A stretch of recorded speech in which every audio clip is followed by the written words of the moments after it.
이 시간 함께 갈라디아서 5장을 함께 살펴보도록 하겠습니다.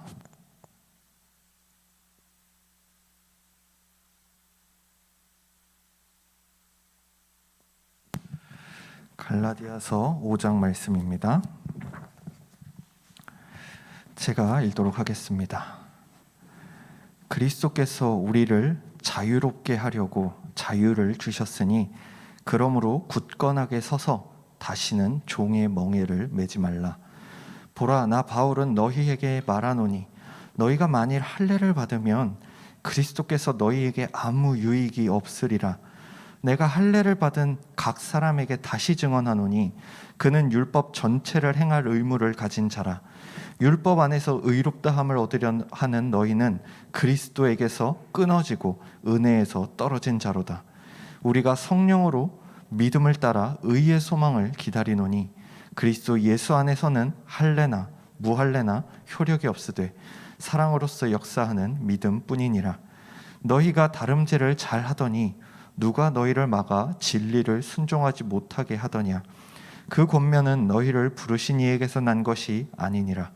적은 누룩이 온 덩이에 퍼지느니라. 나는 너희가 아무 다른 마음을 품지 아니할 줄을 주 안에서 확신하노라. 그러나 너희를 요동하게 하는 자는 누구든지 심판을 받으리라.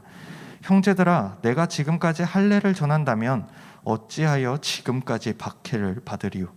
그리하였으면 십자가의 걸림돌이 제거되었으리니 너희를 어지럽게 하는 자들은 스스로 베어버리기를 원하노라. 형제들아, 너희가 자유를 위하여 부르심을 입었으나 그러나 그 자유로 육체의 기회를 삼지 말고 오직 사랑으로 서로 종노릇하라. 온 율법은 내 이웃 사랑하기를 내 자신같이 하라 하신 한 말씀에서 이루어졌나니 만일 서로 물고 먹으면 피차 멸망할까 조심하라. 내가 이르노니 너희는 성령을 따라 행하라.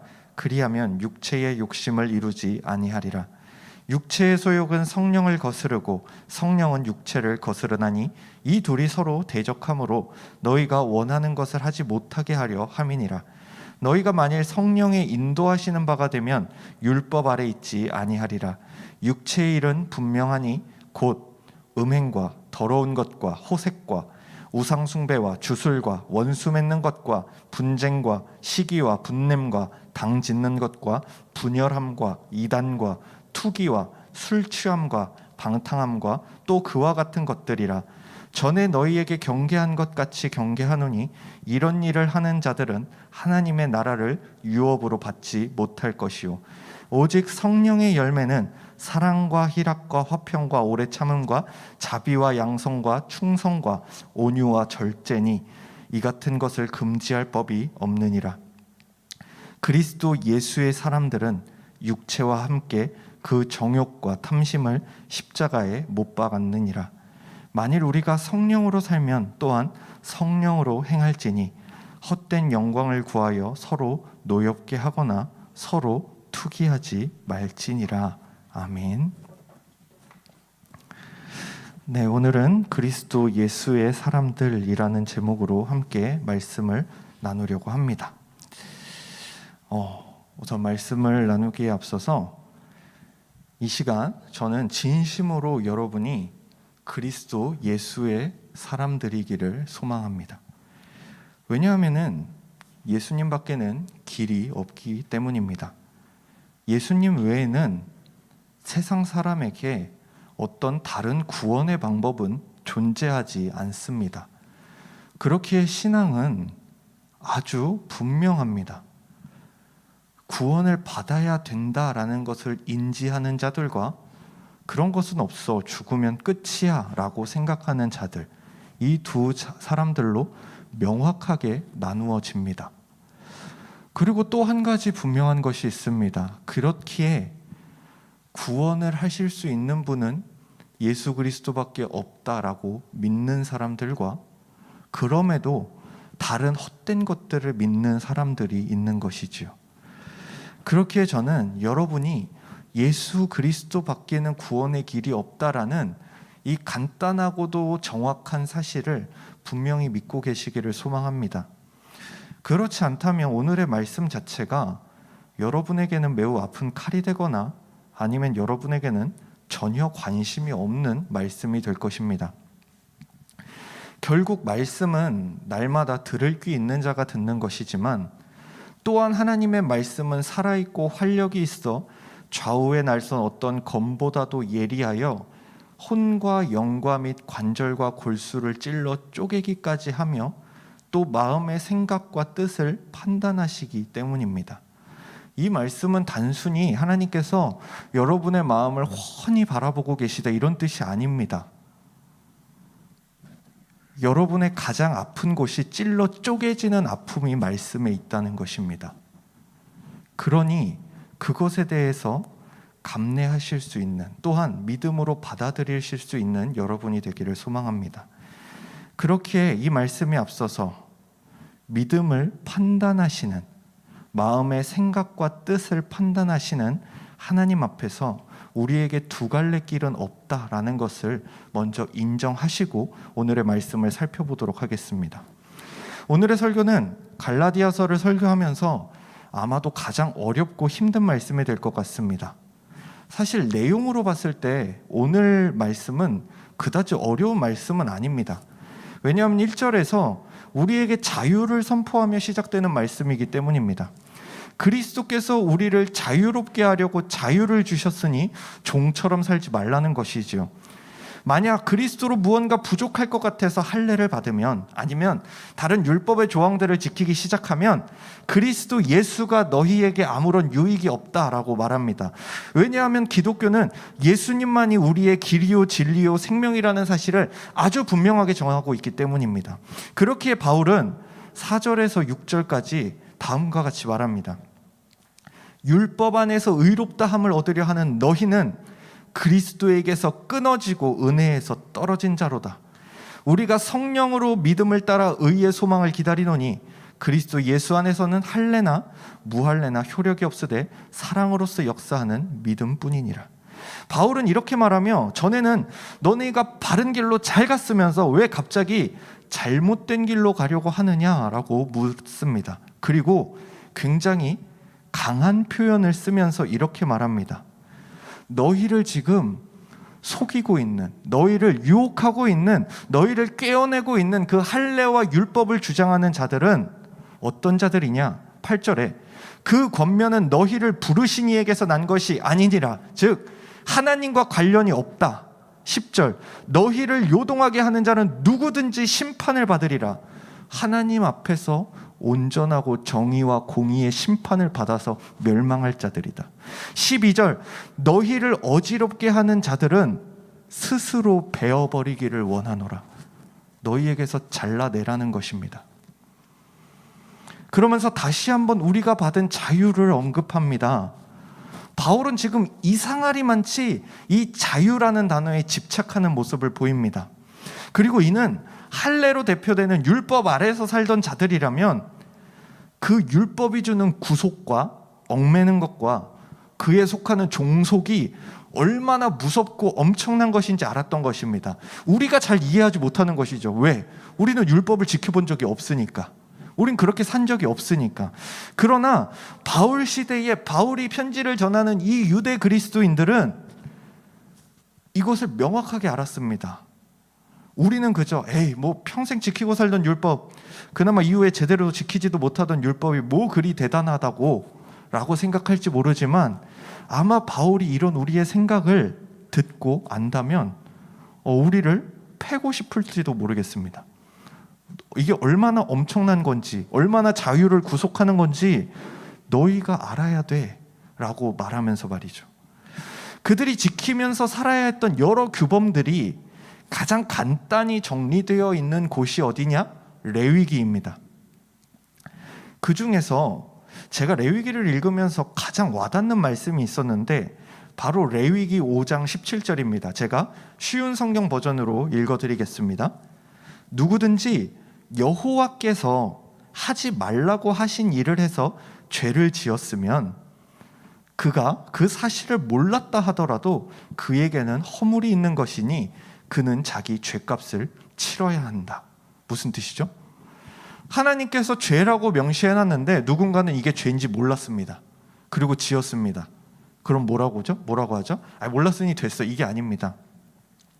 그에게도 허물이 있으니 죄값을 치러라 라고 말합니다. 모르고 지은 죄도 용서받기 위해 죄값을 치러야 했습니다. 그로 인해 드리는 제사가 속건제였습니다. 내가 모르는 사이에 지었던 죄들, 몰라서 지었던 죄들도 용서받았어야 했기 때문이죠. 심지어 더 나가서 먹을 수 있는 것과 먹을 수 없는 것까지 구분이 되었습니다. 그들의 삶의 부분이 아주 세세하게 통제되어 있었습니다. 왜 이렇게까지 했을까요? 레위기 19장 2절에서 하나님이 말씀하십니다. 너희는 거룩하라. 이는 나 여호와 너희 하나님이 거룩함이니라. 하나님이 세상과는 다른 분이시니, 구별된 분이시니 그분의 백성인 우리도 구별되어야 했던 것입니다. 그러면서 구별되는 방법들이 언급이 되는데, 여러분이 잘 아는 그 10계명 조항들 중 몇 가지가 쭉 언급이 됩니다. 부모를 공경하고 안식일을 지키고 도둑질하지 말고 거짓말하지 말고, 수많은 조항들이 언급되고, 심지어 이 19장을 넘어서서 20장이 되면은 어겼을 경우 반드시 죽여야 하는 법이 언급이 됩니다. 그 죽여야 하는 법들이 무엇인가? 자신의 자식으로 인신 제사를 드리는 자, 접신하거나 무당을 따르는 자, 부모를 저주하는 자, 남의 아내와 성관계하는 자, 동성애하는 자, 동물과 성관계하는 자, 근친상간하는 자, 접신하거나 무당이 되는 자, 이런 자들은 반드시 죽여야 할 정도로 하나님의 그 거룩을 침해하는 자들이었습니다. 그리고 재밌게도 하나님이 거룩하라, 구별되라, 너희는 나의 백성이다 말하시는 이 19장 앞뒤로 18장과 20장에는 특히 성적인 타락에 대해 집착할 정도로 말씀이 많이 써 있습니다. 18장에서도 이런 성적인 타락은 안 된다. 20장에서도 이런 성적인 타락은 안 된다. 이 두 가지 타락되는 일상 속에 가장 거룩해야 되는 구절들이 써 있습니다. 그리고 이는 구약에서 자주 사용되는 방식입니다. 이 중요한 것을 강조하기 위해 앞뒤로 부정적인 것들을 껴넣는 것이죠. 왜? 그 사이에 있을 때 거룩이 더욱 거룩해 보이기 때문입니다. 앞뒤로 부정한 것들이 이 거룩함이 얼마나 소중하고 구별돼야 하는 것인지를 더 명확히 보여주고 있습니다. 그리고 하나님께서는 이것을 말씀함에 있어서 성적인 타락이 얼마나 무서운 것인지를 언급하십니다. 그런데 왜 특히 성적인 타락에 하나님이 이렇게 민감하게 반응하시는가? 하나님은 분명 영이신데 왜 이렇게까지 우리 육체의 이 타락과 이 정욕에 대해 이렇게 경계하시는가? 왜 그러냐면 성경 전반에 있어서 하나님은 하나님과 이스라엘을 결혼 관계로 설명해 나가시기 때문입니다. 호세아 2장 19절입니다. 하나님이 이렇게 말씀하십니다. 내가 너에게 장가들어 영원히 살되 공의와 정의와 은총과 긍휼히 여김으로 내게 장가들며. 하나님께서는 이스라엘 백성을 자신의 신부로 맞이하셨습니다. 그 맞이하시는 장면이 바로 시내산 언약 장면입니다.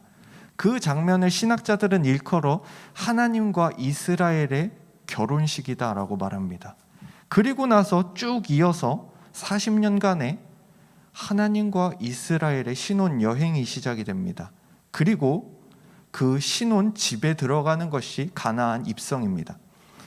그런데 그렇게까지 비유와 상징이 모두 결혼으로 언급이 되는데 하나님은 우리의 남편이 되시고 이스라엘은 하나님의 신부가 되었는데 구약 역사는 무엇이죠? 끊임없이 신부된 이스라엘이 간음하였다고 나옵니다. 다른 신을 섬겼고 다른 문화를 더 좋아했고 남편 되시는 하나님의 말보다 세상의 말을 더 좋아했다고 말합니다. 영적인 간음을 저질렀습니다. 이것이 가장 간단하게 요약되는 성경이 있다면 호세아입니다. 호세아 선지자를 통해서 하나님은 이 간음에 대해 잘 나타내십니다. 그렇기에 호세아에게 너는 음란한 여자를 아내로 맞이해라 라고 하십니다. 그렇게 호세아 선지자가 아내를 맞이합니다. 근데 이 아내가 말 그대로 간음, 바람이 났습니다. 다른 남자를 쫓아갔습니다. 그리고 호세아는 하나님의 명령을 따라 자신의 아내를 찾으러 가서 값을 치르고 다시 데려옵니다. 다시 내 아내로 데려옵니다. 그러나 그 여자는 계속해서 다른 것에 관심을 갖습니다. 그런데 하나님이 이렇게 보여주신 이 한 가정의 모습이 마치 하나님과 이스라엘의 모습이었다는 것입니다. 하나님이 사랑해서 불렀던 이 여인은, 이 이스라엘은, 이 하나님의 백성은 끊임없이 하나님 외에 다른 것들을 사랑했다라는 것입니다. 다른 신과 간음하였고 다른 문화와 간음하였고 하나님 외에 다른 것들을 더 섬기고 사랑했다라는 것입니다.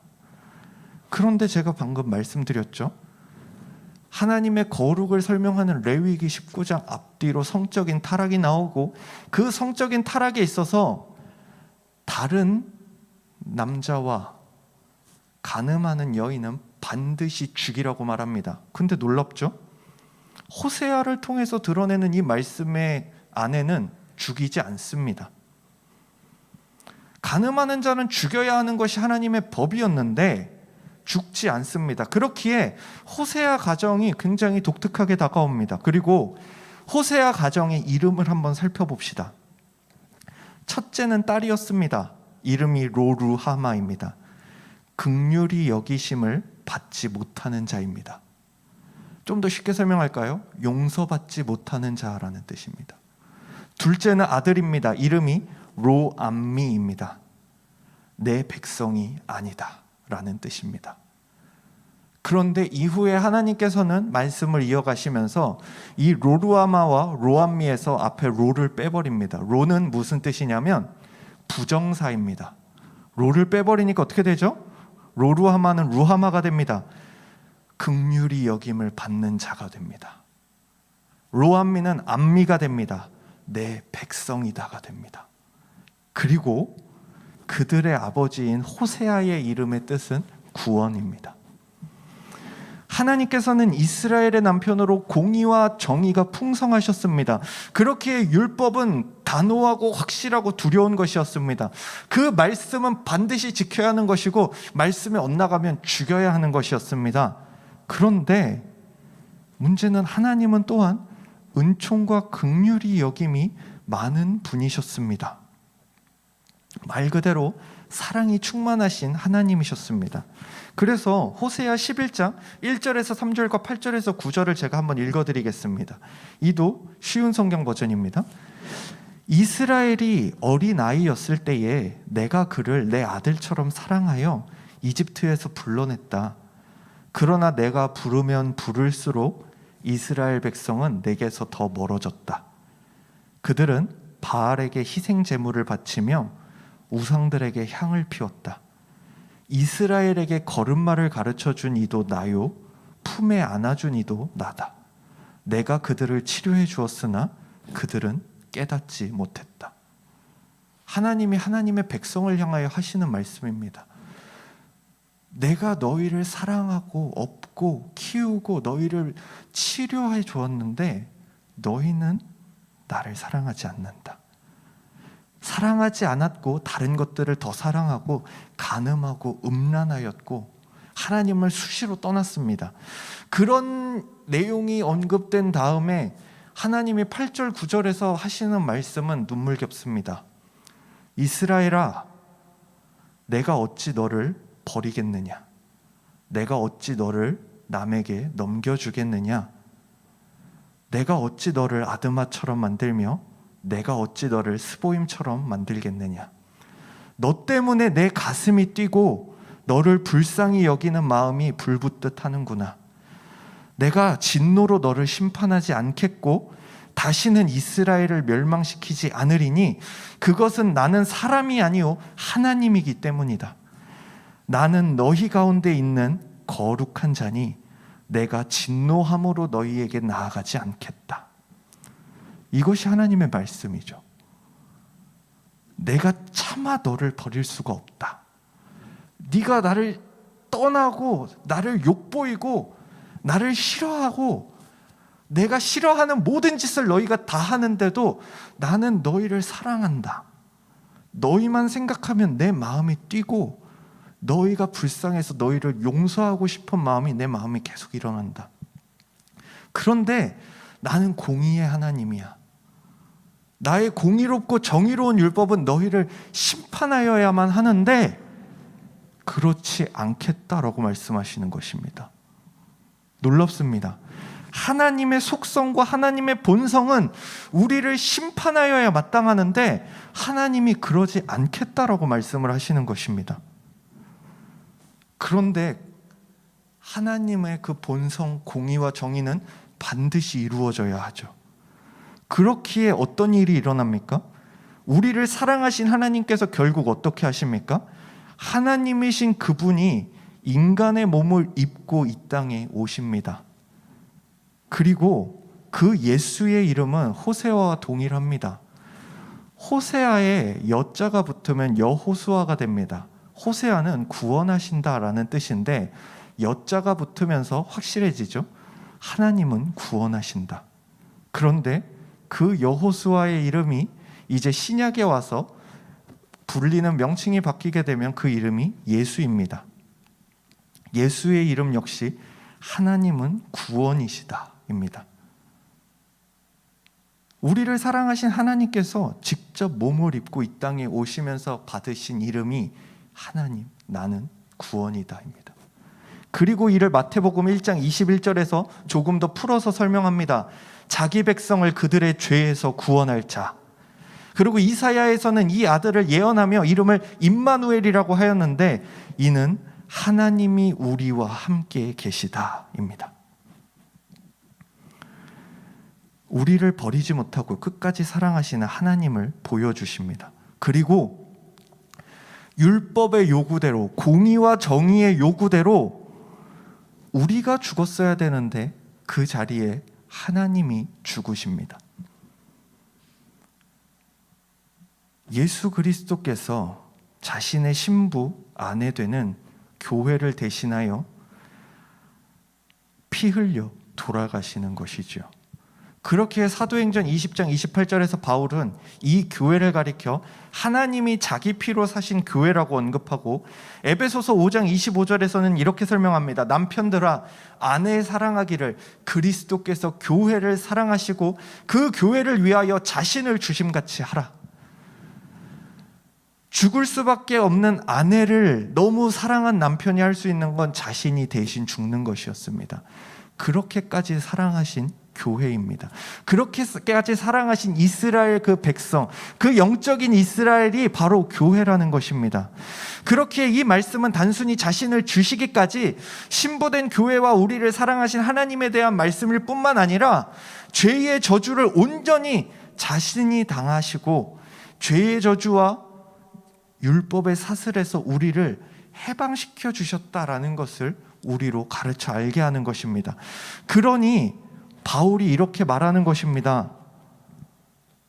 우리의 신랑이자 남편 되시는 예수의 죽으심을 헛되게 할 것이냐? 그렇게 바울이 말한 대로 분명 우리의 행위를 포함한 그 무엇도 의로움이 될 수 없다라고 말하는 것이지요. 구원에 합당한 충족을 채우는 것은 오직 그리스도를 믿는 믿음 때문입니다. 여러분, 근데 이것은 반대 상황도 마찬가지입니다. 우리의 행위와 우리의 삶이 얼마나 처참하게 망가진다 하더라도 그것이 구원을 방해할 수 없음을 보여줍니다. 우리가 아무리 더럽게 산다고 하여도 그 행동과 그 행위와 그 더러운 일 자체가 우리를 구원에서 떨어뜨리지 못한다고 말합니다. 그렇기에 갈라디아서 5장 16절에서 26절에서 언급되는 육체의 일과 성령의 열매는 굉장히 흥미롭습니다. 특히 5장 19절에서 21절은 이렇게 말합니다. 육체의 일은 분명하니 곧 음행과 더러운 것과 호색과 우상숭배와 주술과 원수 맺는 것과 분쟁과 시기와 분냄과 당짓는 것과 분열함과 이단과 투기와 술취함과 방탕함과 또 그와 같은 것들이라 전에 너희에게 경계한 것 같이 경계하노니 이런 일을 하는 자들은 하나님의 나라를 유업으로 받지 못할 것이요. 이게 왜 흥미롭습니까? 여러분, 분명히 이런 것들은 율법적 조항 안에 있던 내용들입니다. 율법 안에서도 간음하지 말라고 했고 거짓말하지 말라고 이웃을 사랑하라고 했습니다. 그런데 분명히 그런 율법에서부터 자유하게 했다고 했는데 다시금 성령 안에서 살아가는 삶에 대해서 언급하는 게 율법의 내용과 거의 똑같습니다. 아니, 동일합니다. 여러분, 이것에 의문을 가지셔야 합니다. 왜 이러지? 그런데 왜 그렇습니까? 율법이 폐기된 그 내용들은 무엇이냐면 구원을 이루는 내용들이었습니다. 즉, 이것을 지켜야지만 죄인이 아니야. 그리고 우리가 죄가 많기 때문에 우리가 이 죄를 용서받는 길은 제사야. 그렇기 때문에 수많은 제사를 드려야 했죠. 번제, 속죄제, 속건제, 화목제, 수많은 제사를 끊임없이 드려야 했습니다. 왜? 계속 죄를 지어서 더러워지니까. 그런데 이제 이 내용들이 사라졌다는 것입니다. 이것을 해야만 너희가 죄 용서받고 의로워지는 게 아니라 예수 그리스도를 믿으면 의로워져. 그렇기 때문에 이전 것들은 필요가 없어 라고 말하는데, 신기하게도 살아야 하는 삶의 모습은 율법의 내용과 동일하게 이어집니다. 이것들로 인해서 내 죄가 사해지는 것은 아니야. 의로워지는 것은 아니야. 그런데 십계명에 나오는 내용은 그대로 우리에게 요구됩니다. 다른 신을 섬기지 말라. 우상 숭배하지 말라. 여호와의 이름을 망령되이 일컫지 말라. 안식일을 지키라. 부모를 공경하라. 도둑질하지 말라. 거짓말하지 말라. 이런 말들이 다시 우리에게끔 전해집니다. 그리고 오늘 바울이 말하는 게 바로 이겁니다. 율법의 행위로서 만족을 하지 마 해놓고 너희는 근데 이렇게 살아야 해 하면서 율법에서 하나님이 그 말씀 가운데 말씀하셨던 것이 그대로 이루어집니다.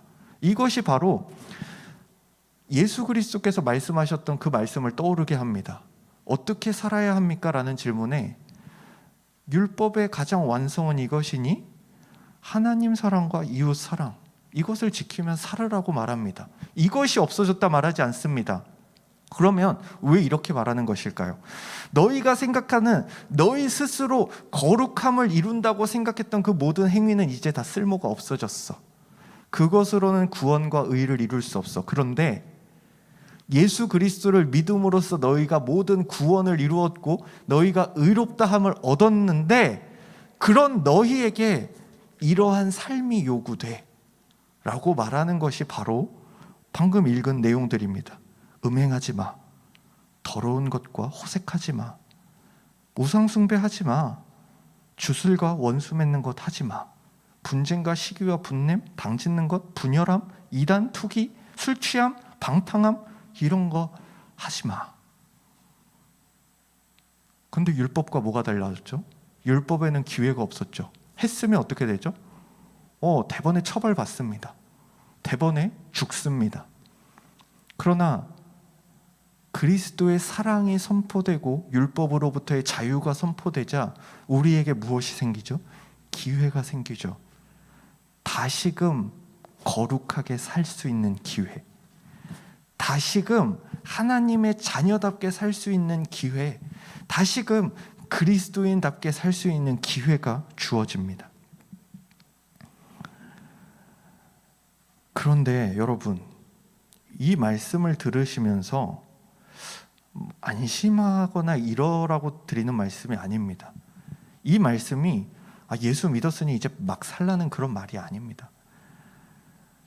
여러분에게 그런 자유를 주는 말씀이 아닙니다. 그렇기에 5장 13절이 이렇게 말하죠. 그 자유로 육체의 기회를 삼지 말고. 하나님이 우리 본성을 너무 잘 아십니다. 자유를 주면 어떻게까지 살고 싶어 하는지, 어떻게까지 막 살고 싶어 하는지, 어떻게까지 죄를 짓고 싶어 하는지 잘 아십니다. 그렇기에 말씀하시죠. 그 자유, 예수 그리스도께서 너희를 사랑하사 너희를 위해 죽으심으로 주신 그 자유를 너희 육체의 기회로 삼지 말라고. 즉 예수를 통해 주어지는 자유는 예수를 믿었으니 이제 어떠한 죄를 지어도 천국 간다는 그런 뜻이 아닙니다. 성경이 계속해서 우리를 구원하는 믿음과 우리를 의롭게 하는 믿음, 그리고 결국 믿음까지도 베푸시는 하나님의 은혜에 대해 말하면서도 끊임없이 예수를 믿는 그리스도인의 행실은 이러해야 한다라고 말하는 이유가 무엇인지 생각해 보아야 합니다. 행위 자체에, 이 행위 자체와 내 행실 자체에 엄청난 죄악과 악함 때문에 죄를 지었으니 나의 구원이 흔들려, 이런 뜻이 아니라 반복되는 죄와 반복되는 음란과 반복되는 그 죄악 가운데 바뀔 생각이 없는 우리의 생각을 겨냥하는 말씀입니다. 죄를 짓는데 바뀔 생각이 없는 우리를 겨냥하는 말씀입니다. 말로는 예수를 믿는다고 하지만 예수와 아무런 관련이 없는 삶을 살아갑니다.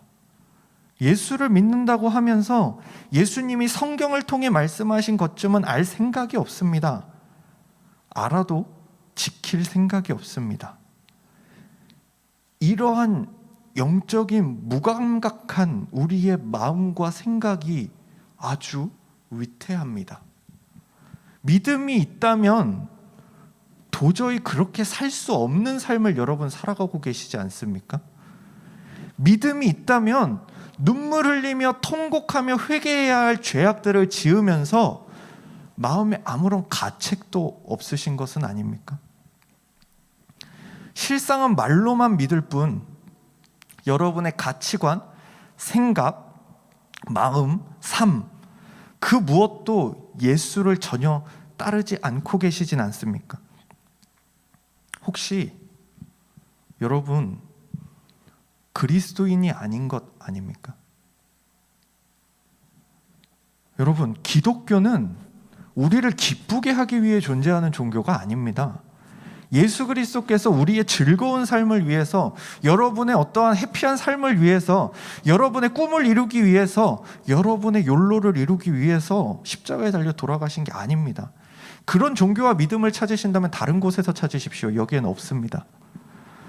하나님이신 예수께서 십자가를 지셔야만 했던 이유는 그분이 죽으셔야만 할 정도로 우리의 상태가 처참했다는 것이며, 그분의 죽음이 아니고는 우리를 살릴 수 있는 게 없었다는 뜻입니다. 우리는 자꾸만 생명, 죽음, 이런 추상적인 단어를 사용하니까 이것이 얼마나 처참하고 끔찍한 상황 속에서 현실적으로 일어난 일인지 이해하지를 못합니다. 단어와 상황을 조금만 바꿔봅시다. 여러분, 여러분의 심장이 지금 썩어가고 있다고 생각을 합시다. 여러분의 심장이 지금 썩어가고 있습니다. 끊임없는 통증이 찾아옵니다. 버티고 버티다가 심장이 완전히 썩어버렸습니다. 이제 곧 죽는다고 합니다. 유일한 방법은 새로운 심장을 이식받는 것밖에 없습니다.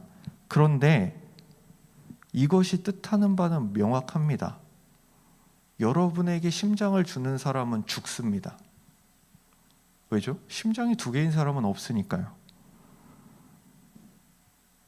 우리는 바로 우리에게 이 심장을 내어주신 예수 그리스도의 이야기를 배우고 있습니다.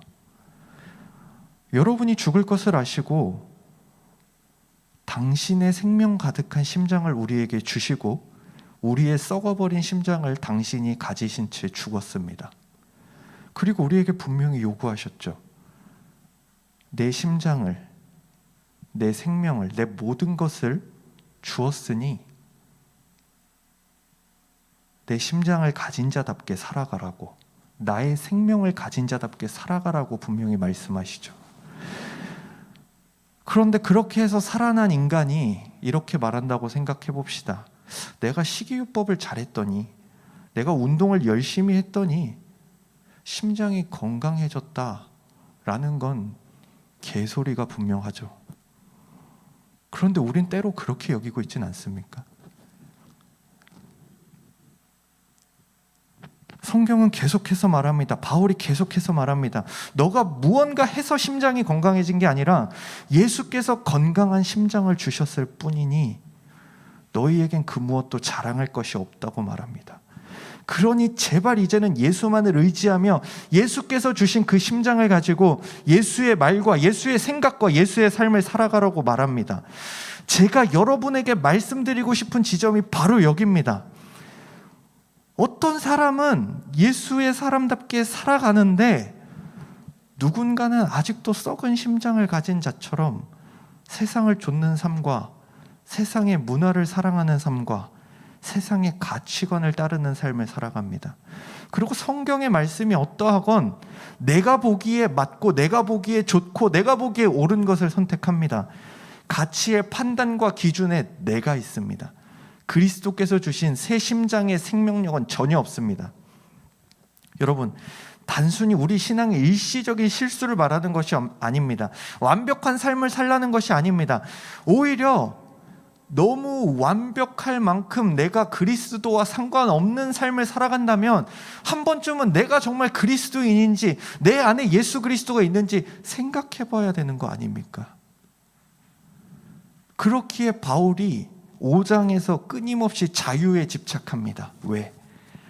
자유를 얻은 자들이 자꾸 자유하게 죄악 가운데로 돌아가기 때문이죠.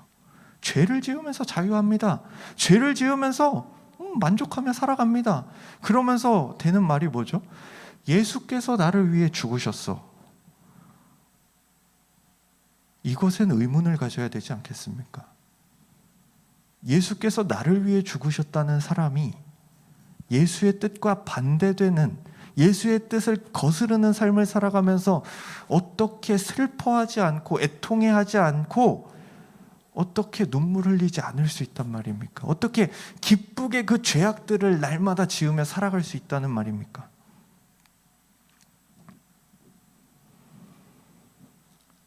성경은 상식 수준의 믿음을 말하지 않습니다. 모든 것의 변화를 일으키는 믿음을 말합니다. 생각이 바뀌고 언어가 바뀌고 시각이 바뀌고 가치관이 바뀌고 기준이 바뀝니다. 결국 삶이 바뀝니다. 세상이 우리에게 심어놓은 가치관과 방향이 바뀝니다. 조속하게 표현하자면 힘들 때 술과 담배에 의지했던 사람이 이제는 하나님께 기도로 나아갑니다. 결혼관계가 아닌 그저 육체적인 성관계와 사랑에 집착했던 자들이 다시금 하나님 안에서 순결을 지키기 시작합니다. 바쁠 때는 가장 먼저 주일 예배를 희생시켰던 사람들이 이제는 무슨 일이 있어도 예배의 자리를 지킵니다.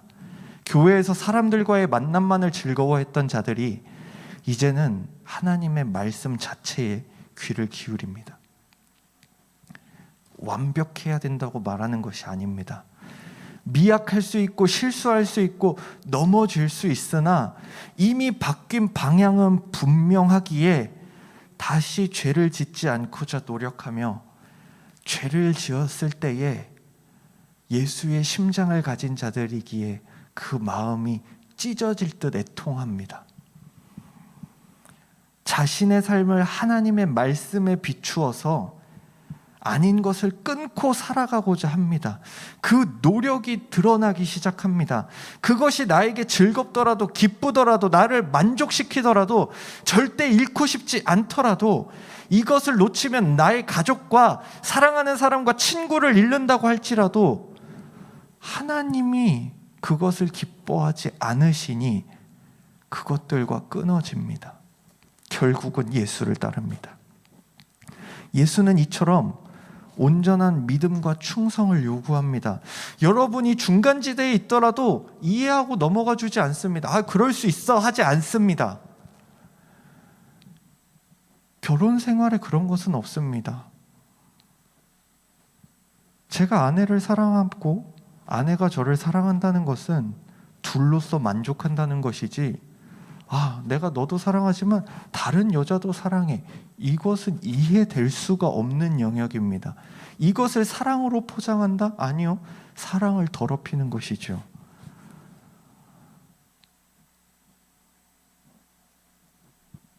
예수님은 이처럼 온전한 믿음과 충성을 요구합니다.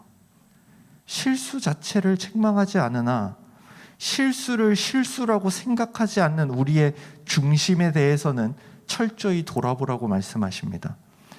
여러분은 그리스도 예수의 사람들입니까? 오늘의 말씀이 여러분의 여러 곳들을 찌릅니까? 그것이 아니니 성경이 말하는 삶으로 돌아오라고 할 때에 여러분은 그 말씀에 순종할 수 있습니까? 정말로 예수님만이 우리의 길이요 진리요 생명 되신다는 사실을 믿으십니까? 여러분, 이런 메시지를 전하는 것 자체가, 이런 설교가 인기 없을 수도 있고 여러분에게 달갑지 않을 수도 있다는 거 아주 잘 알고 있습니다. 그러나 제가 전하는 이유는 단 한 가지입니다. 이러한 죄를 짓고 있는 누군가를 저격하기 위한 것도 아니고, 이것을 죄라고도 생각하지 않는 누군가에게 상처 주기 위함도 아닙니다. 성경이 가르치라고 하니, 하나님이 전하라고 하시니 전하는 것입니다. 갈라디아서 1장 10절을 기억하십니까? 바울은 이렇게 말하죠. 이제 내가 사람들에게 좋게 하랴? 하나님께 좋게 하랴? 사람들에게 기쁨을 구하랴? 내가 지금까지 사람들의 기쁨을 구하였다면 그리스도의 종이 아니니라.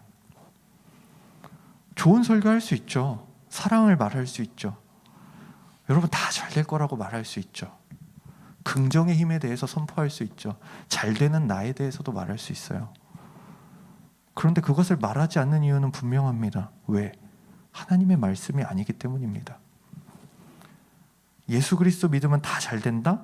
1편으로 맞죠. 그러나 그것이 세상의 복과 명예와 물질적 축복을 말하는 것이 아니라는 것을 말하는 사역자들이 점점 없어집니다. 그리고 듣는 자들은 그런 내용을 불편해합니다. 우리가 듣기 싫어도, 우리가 아파도, 우리가 힘들어도, 도저히 따를 수 없을 것처럼 느껴져도, 우리에게 고리타분하게 느껴져도 하나님의 말씀은 전해져야 합니다.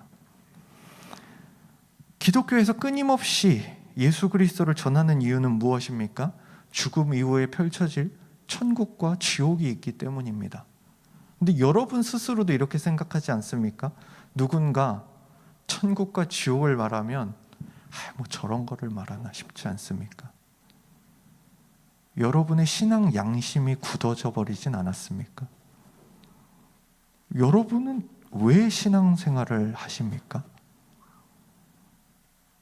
여러분이 듣고 싶은 설교라는 게 왜 있습니까? 우리는 그런 걸 판단할 수 있는 권한이 없습니다. 그저 하나님의 말씀이라면 순종하고, 하나님의 말씀이 아니라면 멀어지는 것이 우리의 해야 할 바입니다. 여러분에게 단순히 어떤 도덕적이고 윤리적인 것을 가르치기 위해서 착하게 살아가라고 기독교가 있는 것이 아닙니다. 온전한 생명을 전하는 것입니다. 그리스도인이 되라고 하는 것입니다. 여러분은 그리스도인입니까? 아니면 그리스도를 이용하고 계십니까? 여러분은 믿음이라는 미명하에 세상적인 것들을 기뻐하고 즐거워하면서 아무런 죄책감 없지는 않으십니까? 죄책감을 느끼라는 것이 아니라 그 마음 가운데 돌이킬 수 있는 능력이 있다는 것을 깨달으시기 바랍니다. 죄를 지으면서도 기뻐하고 즐거워하면 그는 돌이킬 수도 없을 뿐더러 그 마음에 예수가 있는지부터 돌아봐야 되는 자이기 때문이죠. 여러분, 이제는 바뀌기를 소망합니다. 그저 한 주 좋은 말씀 들었다. 그래, 좋지. 여기서 끝나는 게 아닙니다. 살아가고자 하는 노력이 있어야 됩니다. 그렇게 살아내고자 하는 여러분의 중심이 있어야 됩니다. 여러분이 그것을 해서 의로워진다는 것이 아니라 그리스도의 생명을 받은 자로서, 그리스도의 심장을 받은 자로서의 그 마음과 삶과 생명력이 있어야 된다는 것입니다. 여러분은 그리스도인입니까? 여러분 스스로에게 질문을 해보시고, 그리스도만으로 만족하는지, 아니면 어떤 어렵고 힘들고 슬픈 일이 찾아올 때마다 여러분은 그리스도 외에 다른 어떤 것을 의지하고 계시진 않은지, 가정이 나쁠 리 없고요, 친구가 나쁠 리 없고요, 사랑하는 사람이 나쁠 리 없습니다. 그런데 이것들이 하나님보다 우선이 될 때에 이것은 죄가 됩니다. 하나님을 가장 먼저 찾으십시오. 그리고 하나님이 주신 가정과 친구와 사랑하는 자들에게 위로를 받으십시오. 그것이 그리스도의 사람들입니다. 예수의 사람들입니다. 함께 기도하겠습니다. 하나님 아버지, 은혜와 사랑을 감사드립니다. 오늘도 우리에게는 말씀이 전해집니다. 그리고 그 말씀은 다시 우리를 도전합니다. 그리스도인인가? 그리스도인답게 살아가고 있는가? 그리스도의 생명과 심장이 너의 안에 있는가? 너는 그리스도의 심장을 가지고 그리스도인답지 못하게 살아갈 때마다 애통하고 있는가? 마음에 아픔이 있는가? 이러한 삶에서 벗어나고자 하는 그 마음이 있는가? 나에게 생명 주신 그리스도를 다시금 생각하는가? 여러분, 우리에게 이 삶이 회복되어야 합니다.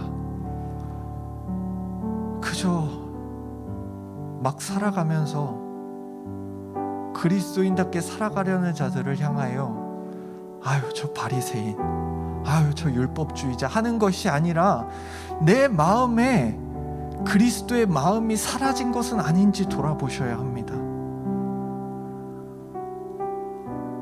우리를 사랑하사 십자가에 달려 돌아가신 예수 그리스도께서는 우리에게 분명히 원하는 삶이 있으셨습니다.